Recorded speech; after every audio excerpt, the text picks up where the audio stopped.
research vessel Morning Star drifted silently through the atmosphere of Terminus, a dusty planet at the edge of known space.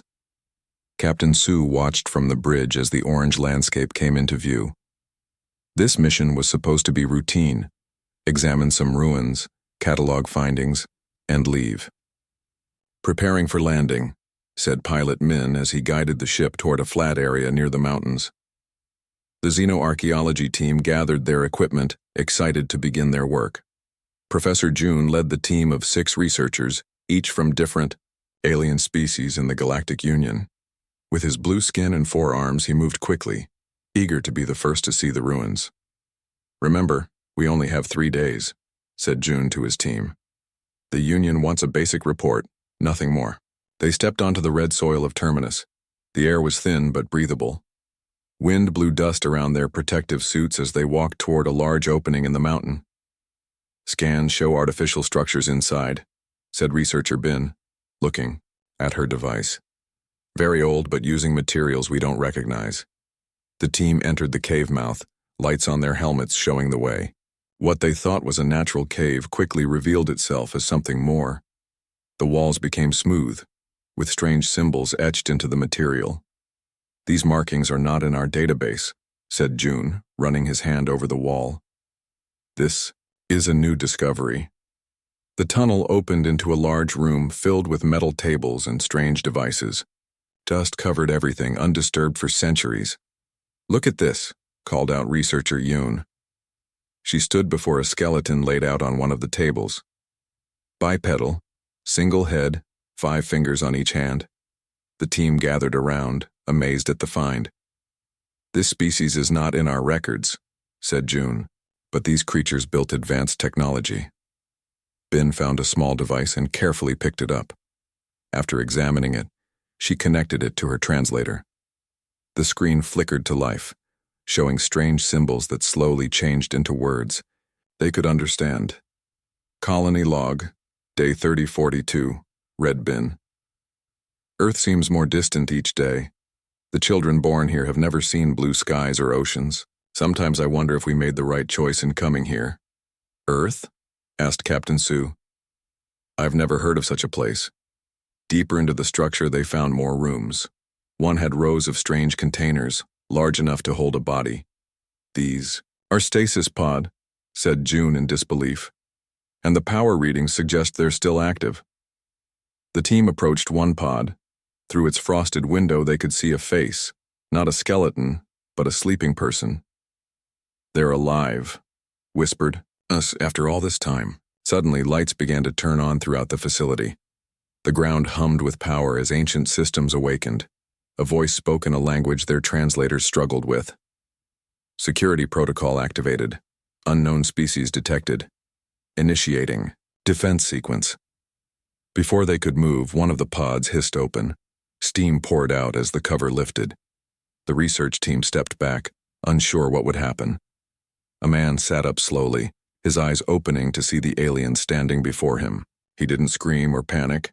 Instead, he looked at them with curiosity. "You're not from Earth," he said, his voice rough from centuries of silence.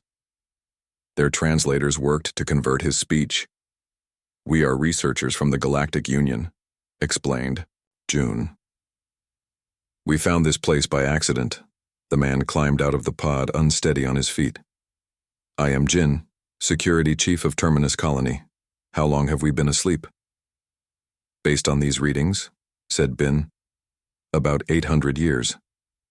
Jin looked around at the thousands of pods, each holding a sleeping human. "Then it's time to wake up. The colony has slept long enough." He pressed his hand against a panel on the wall.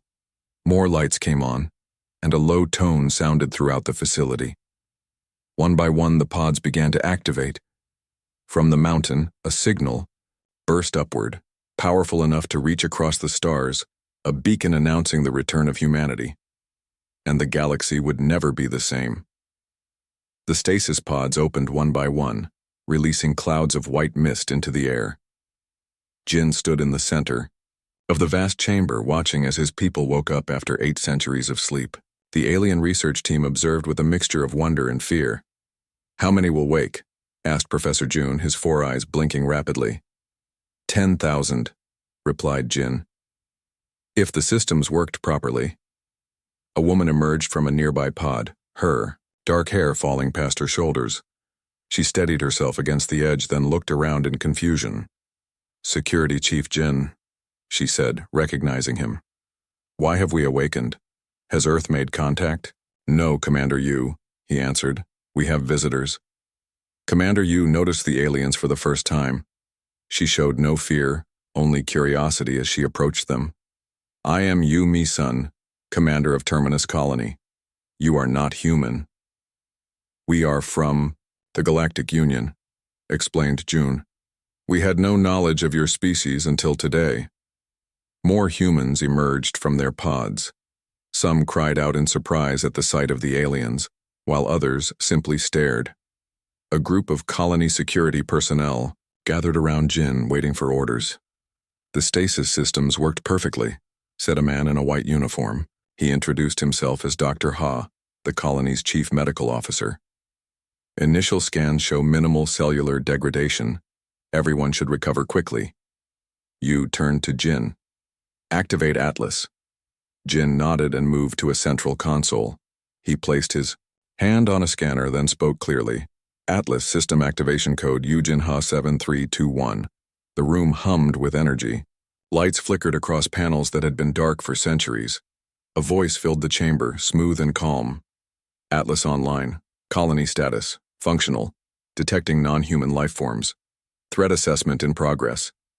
No threat, said Yu quickly. They are visitors. Atlas paused, then responded. Understood, Commander.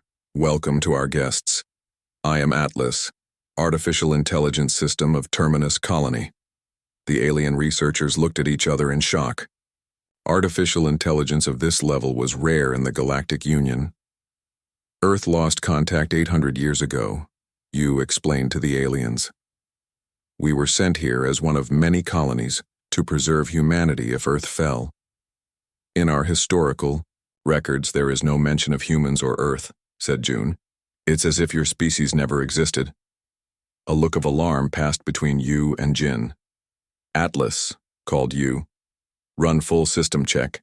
Access long-range scanners. As the day progressed, more colonists awoke. The aliens watched in fascination as humans displayed behaviors they had never seen before. Some cried with emotion, others laughed, some sang songs from a world long forgotten. They experience emotion so intensely, whispered researcher Bin to June. Look how they touch each other, how they comfort the young ones. Dr. Ha approached the aliens with a friendly smile. Would you like to see our medical facility? It might help you understand us better. As they toured the colony's sections, the aliens were amazed by human technology. Much of it was different from anything in the Galactic Union. This medical scanner, said June, examining a device. The principles it uses are unknown to our scientists. Really? Asked Dr. Ha, surprised. It's standard technology from the 22nd century. By evening, Yu called a meeting with the alien researchers. Her face was serious as Atlas displayed star maps on a large screen. We've confirmed that Earth's location is missing from your star charts, she said. And our beacon has received no response from any other human colonies. What does this mean? Asked Captain Su. Yu looked at Jin, then back to the aliens. It means something happened after we entered stasis, something that erased humanity from the galaxy. And now after 800 years we need to find out what. News of the human discovery spread across the Galactic Union with shocking speed. On the capital world of Nexus, the High Council gathered for an emergency meeting. Representatives from 50 alien species sat in the circular chamber, their voices rising in concern. These humans possess technology we don't understand, said Councillor Siok, his tentacles waving in agitation. Their beacon signal reached across 20 sectors instantly. This violates known physics. High Minister Bo entered the chamber, silencing the noise. As leader of the hegemony, the most powerful faction in the Union, his word carried great weight. I have reviewed the research team's report, Bo announced. The evidence is clear. These humans match the description in our oldest records, the Destroyers who nearly burned the galaxy to ash. Gasps filled the room. Most had thought the destroyers were just ancient myths. The records state they appeared suddenly, fought a terrible war, then vanished, continued Bo. Now we know they did not disappear. They were hiding, sleeping, waiting. Back on Terminus, Commander Yu and her people worked to restore their colony. They had no idea of the fear spreading through the galaxy. Atlas, what's our power situation? Asked Yu as she stood in the control center. Main reactors at 60% capacity, replied the AI. Solar arrays deploying now. Jin entered with Dr. Ha and two of the alien researchers, Jun and Bin. Our ye. Visitors have news, said Jin, his face serious. Jun stepped forward nervously. Our ship received a message from the Galactic Union. They've declared your colony a potential threat. All contact is to be severed immediately. We've been ordered to return. Yu's expression didn't change, but her eyes hardened. And, will you obey these orders? Jun and Bin looked at each other. We believe there's been a mistake, said Bin. We want to stay and learn the truth. Suddenly, Atlas's voice interrupted. Alert! Vessel approaching. Configuration matches Galactic Union military craft. On the main screen, a sleek ship appeared, much larger than the research vessel. They sent a warship, whispered Bin in shock. Yu turned to Jin. Activate defense protocols. Non-lethal responses only. Jin nodded and began issuing commands to his security team. You have weapons? Asked Jun, surprised. We were sent here to survive, replied Yu simply. We prepared for all possibilities. The colony shook as the warship entered orbit and fired a warning shot at the mountain. A voice boomed through the communication system. Human colony, this is Captain Q of the Hegemony Forces. Your species has been declared dangerous. Surrender immediately or face destruction. Yu stepped to the communications panel. This is Commander Yu of Terminus Colony. We have no hostile intentions. We request peaceful dialogue. Hegemony doesn't dialogue with threats, replied Captain Q. Prepare to be boarded. Yu looked at Jin. Show them why that's a bad idea. Jin nodded and pressed a sequence on his console. Outside, hidden panels in the mountainside opened, revealing defense systems that had waited centuries for this moment. Energy beams shot upward, not at the warship itself, but at its weapon systems. With surgical precision, the colony's defenses disabled the ship's ability to attack without destroying the vessel. Impossible, they heard Captain Q shout over the still open channel. Their targeting systems are beyond anything we have. Yu spoke again, her voice calm. Captain Q, we could have destroyed your ship. We chose not to. Now shall we discuss peaceful options?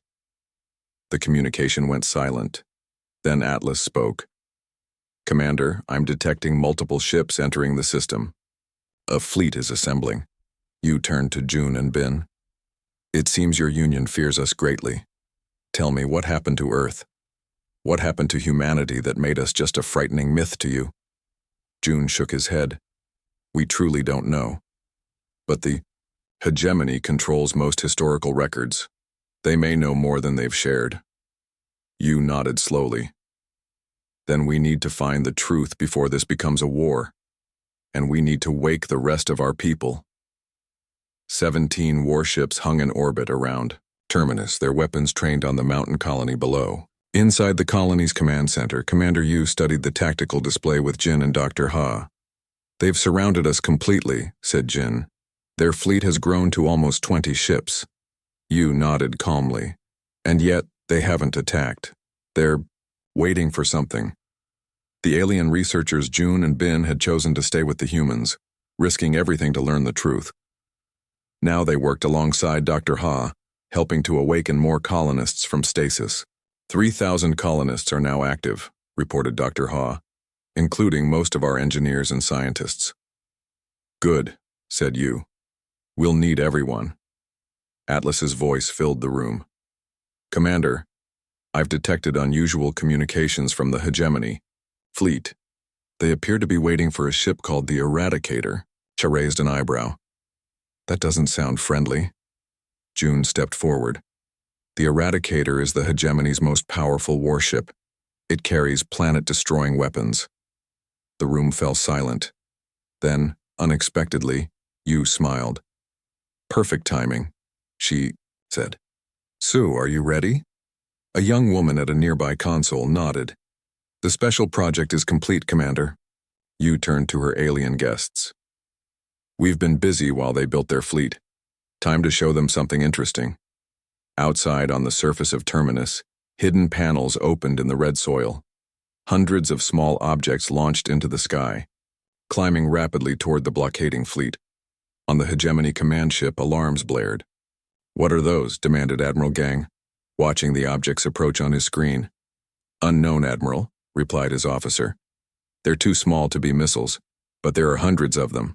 The objects surrounded the Hegemony ships but didn't attack.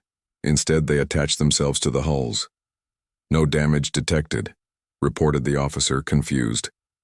In the colony, Yu watched with satisfaction. "Now, Sue." Engineer Sue pressed a sequence on her console. Instantly, all weapon systems on the Hegemony ships went dark. Communications between ships failed. Engines shut down. "How is this possible?" gasped Bin, watching the display. "Micro-hackers," explained Jin. "Tiny devices that interface with their systems. We've effectively disabled their entire fleet without firing a shot." Admiral Gang raged as his ship floated powerless. "This is impossible. Their technology shouldn't be this advanced." On the colony's communication channel, Yu addressed the fleet. "Hegemony forces, your ships are now under our control.